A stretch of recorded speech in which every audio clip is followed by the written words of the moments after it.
Po, po, po, po, po, po, po. Ah ouais, ça commence fort là. Quartier Grand Péché, 93 100 Montreuil. Mais qu'est-ce que tu fous là, quoi?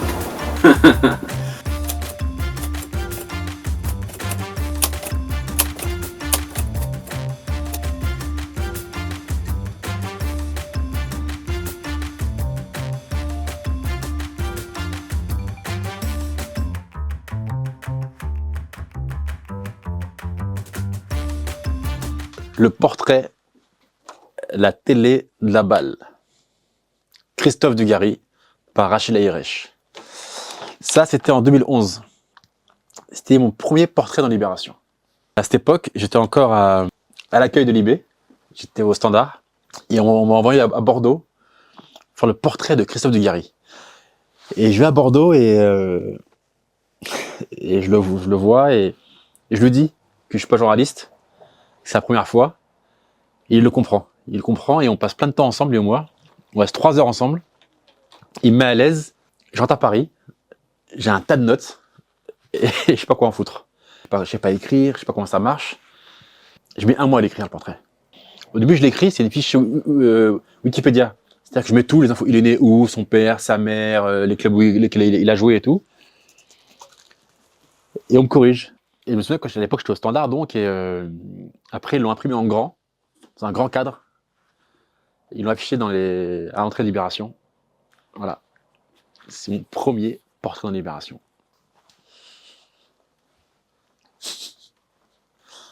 Reportage. Au congrès du PS, ce n'est pas bon, c'est trop calme. En 2015, je suis en politique depuis 3 mois et demi. C'est la première fois où je vais à un dîner, le soir. C'est un restaurant. Et on est une quinzaine autour de la table. Et c'est 15 journalistes. Et là, je découvre un monde. Ils racontent les ragots, ils racontent leur vie. Et moi, je suis là, je vois ça, je dis waouh, je vais être comme eux. Et j'ai réussi. Et ça, c'est mon premier congrès. À Poitiers, comme partout, le soleil frappe fort. Quelle attaque. C'est marrant. Mes débuts dans la bulle.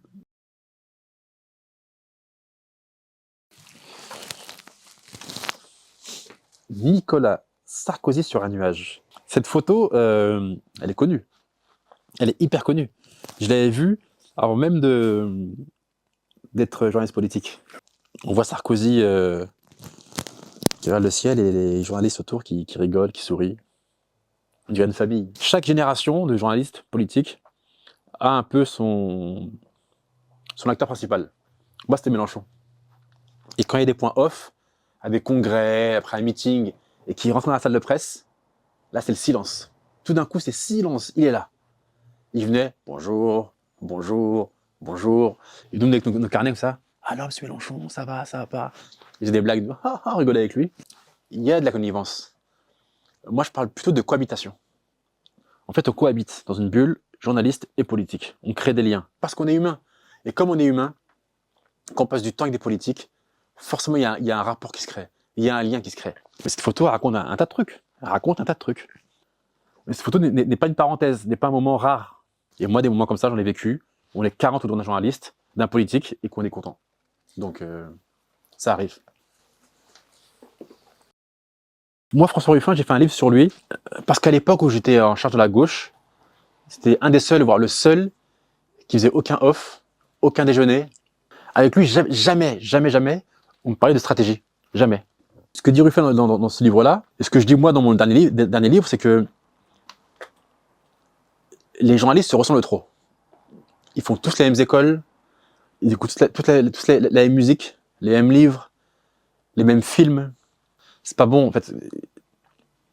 Un journal, une rédaction est puissante et forte quand il y a de la diversité. Il faut des fils d'ouvriers, il faut des fils de bourgeois, il faut des arabes, il faut des noirs, il faut des chinois, il faut tout en fait. Et dans une rédaction, quand tout le monde fait les mêmes écoles, quand les parents font le même boulot, tous fils de profs ou fils de médecins, tous pareils, bah forcément ça se ressent.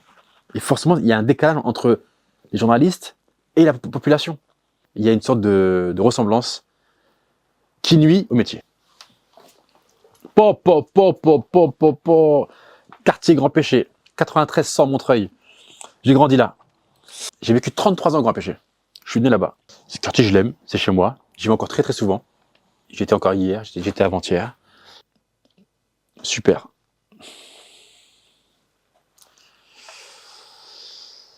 Rachid Laïrech. Il n'y a que moi que ça choque. 8 ans dans la bulle du journaliste politique. Ce livre, il raconte tout ce qu'on se dit depuis tout à l'heure. Les grands péchés, le rapport où les journalistes se ressemblent tous, mes débuts dans la bulle. Mais ce livre-là raconte ça. Comment j'arrive là, comment je me fais une place dans la bulle, et comment j'en sors. Et à la base, ce livre-là, je voulais faire un livre sur Mélenchon. Et j'ai commencé à l'écrire, mais j'ai pas réussi. C'était au moment où je n'étais plus journaliste politique. J'avais quitté le service. Et en fait, ça m'intéressait plus Mélenchon. Pendant des années, Mélenchon arrive, la gauche, c'était ma vie entière, et là, ça m'intéressait plus. J'ai aimé ce que j'ai fait. J'ai vécu 8 ans dans la bulle, et j'ai aimé faire ça. J'ai aimé en être. J'ai aimé écouter le pouvoir. J'ai aimé me la raconter. Mais ce que j'ai vécu en politique, ce que j'ai écrit, je n'ai aucun regret. J'ai pas honte de moi. J'ai pas honte de tout ce que j'ai fait. Pour moi, être journaliste, ça n'a jamais été un rêve. Et comme je suis arrivé là-dedans par hasard, je me suis jamais interrogé sur pourquoi et pour qui je fais ce métier. C'est sur le tard. Donc voilà. Et ce livre, c'est aussi ça. C'est aussi la réponse.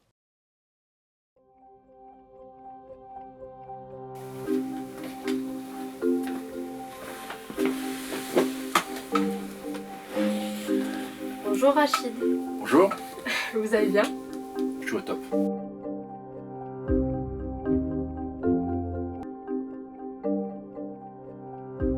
Ivan, je la connais un peu de loin, et je dis pas ça pour faire semblant, mais c'est une très bonne journaliste. Mais je pense que c'était pas tenable. Pas parce que moins bien travaillé, mais parce que ça met un doute. Et que dans une période où le doute est dangereux. Ça mettait en péril, pas seulement elle, mais aussi le monde. Et quand je parle d'un point de vue perso, on dit que son mec aurait dû démissionner. Elle est jeune journaliste, elle est chez le service du Monde, qui a un gros poste. Il aurait dû lui laisser la place. Ça m'a aidé parce que lorsque j'ai été nommé en politique, on m'a dit « Rachid, tu dois lire des livres ». J'ai dit oui, et j'y ai cru. Et je n'ai lu aucun livre. Ça m'a aidé parce que je n'ai pas fait semblant. J'aurais pu faire semblant de tout comprendre, et très vite j'étais hyper transparent sur « je ne comprends rien ». Et quand je ne comprenais pas les choses, je l'écrivais dans les papiers. Évidemment, on se sent puissant, meilleur, beau, fort. Quand j'étais en politique, j'étais encore chez mes parents. Et parfois, à midi, je déjeunais avec François Hollande à l'Élysée. Le soir, je rentre chez moi. Et forcément, quand eux parlent de l'actualité, je me dis, ils sont bêtes, ils sont largués. Moi, je sais. Moi, je mange avec le pouvoir. Moi, je connais le pouvoir. Et eux, là, en face de moi, qu'est-ce qu'ils connaissent? Donc, il y a une forme de mépris. De mépris invisible. Et ça, c'est hyper dangereux. Moi, j'étais chez moi, à la maison. Mon téléphone sonne, c'est des ministres qui appellent quand même. Tranquille et tout, devant la télé, tiens, oh bah, oui bonjour, vous allez bien monsieur, à 21h et tout. Donc forcément ça crée un lien de puissance. C'est bizarre, mais moi je suis assez optimiste, parce que la politique elle se raconte très bien. Pourquoi quand on parle de sujets hyper importants, on mélange pas les politiques et les gens? On fait des papiers, il n'y a que les gens qui parlent d'un côté, du côté que les politiques. Pourquoi on mélange pas tout? Il y a le politique, il y a les gens et on mélange. Et c'est très très très politique. C'est bien plus politique qu'un congrès du PS. Donc du coup, quand je vois un politique et je parle, je lui dis pas comment ça va, le congrès, le truc. Concrètement, j'ai dit là, hier j'étais à la rue, je croisais 6 familles, pourquoi? Qu'est-ce qu'on fait? Comment ça se passe? Quel est votre rôle? Et c'est concret, et c'est de la politique. Donc ça existe.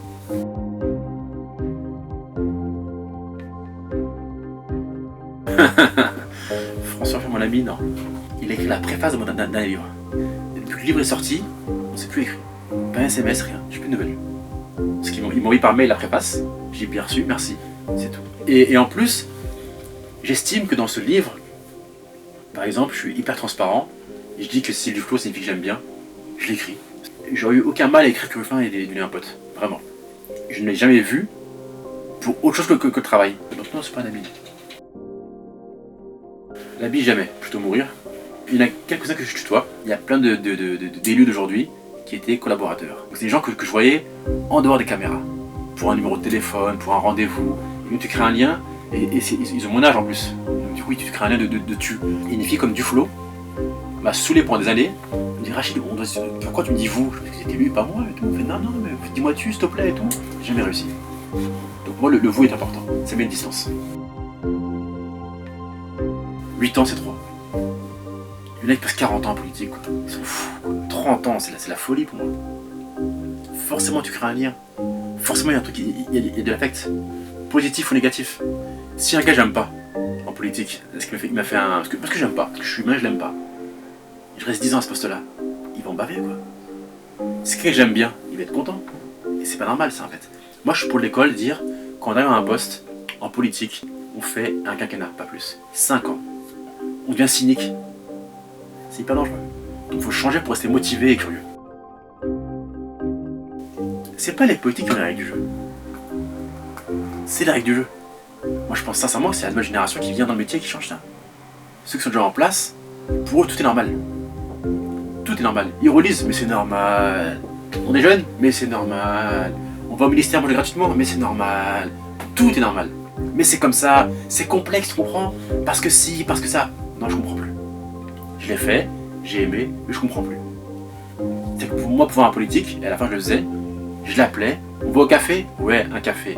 2 €, on pose le café, on boit le café, on discute et je rentre chez moi. Aller déjeuner avec lui dans un beau restaurant, payer 80 balles pour qu'il me raconte des salades? Non merci. Je me répète, hein, mais et tu restes 25 ans à celui des politiques. 25 ans ou 30 ans. Mais qu'est-ce que tu fous là, quoi? Non, il n'est pas utile la démocratie. On voit les sondages, les gens n'aiment plus la presse. Mais je suis pour rien, moi. Les gens ne croient plus aux journalistes, mais je suis pour rien, moi.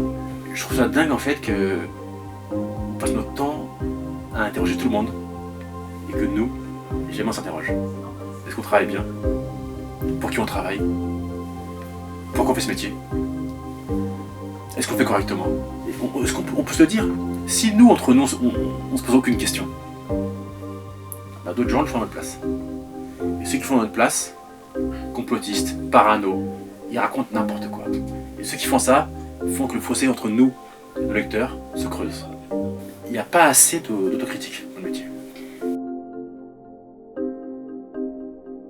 Parce que dans ce livre-là, je crache pas dans la soupe en fait.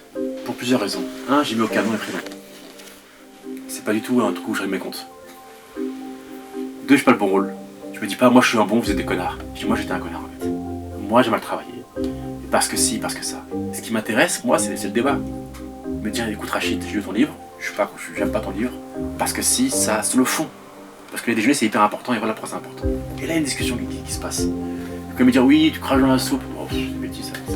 Soit on débat sur le fond vraiment sur qu'est-ce qui cloche et comment on fait les choses pour que ça aille mieux. Soit, mais c'est pour des critiques bidons, ça m'intéresse pas. Mais pour de vrai, je sais que des collègues n'ont pas aimé. J'ai eu très peu de critiques. J'ai eu plein de messages, plein de messages. Je parle de journaliste politique. Hein. Tant que moi, dans mon esprit, je sais que j'ai fait ça proprement et pas comme un connard, je suis tranquille. Plein de trucs. Le temps déjà. 8 ans, c'est beaucoup. En fait, on fait ce métier pour plein de raisons. Il y en a qui le font pour la fame, d'autres qui le font pour des stars, d'autres qui le font pour leurs parents, et toutes les raisons sont bonnes. Il faut le savoir en fait. Il ne faut pas se mentir. Et quand on sait pourquoi on fait ce métier, et moi qui suis né dans le métier par hasard, cette question je ne me suis jamais posée. Et quand je me suis posée, je me dis pourquoi je suis là moi? Qu'est-ce que je fous là en fait? Et ben, quand je trouve la réponse, et ben, la place que j'occupais n'était plus la bonne. On a un petit cadeau pour vous. Un cadeau? Ouvrir la Ça, lettre. Oui, c'est dedans. On part au bled?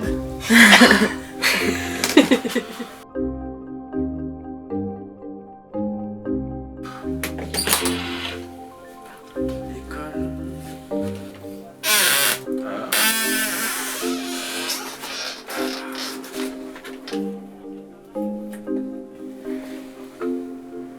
Regardez la date.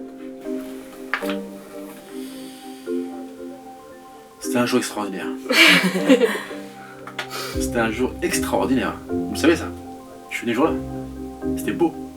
C'était chiant, il n'y avait rien, il n'y avait aucune actu et tout. Boum, j'arrive. Magnifique quoi. C'est un super cadeau, sérieusement. J'ai pas ça pour faire semblant. Non, c'est vrai. Parce que le Libé de 19 novembre il est tellement nul. Ouais, j'étais fouillé dans les archives. Pas très bien.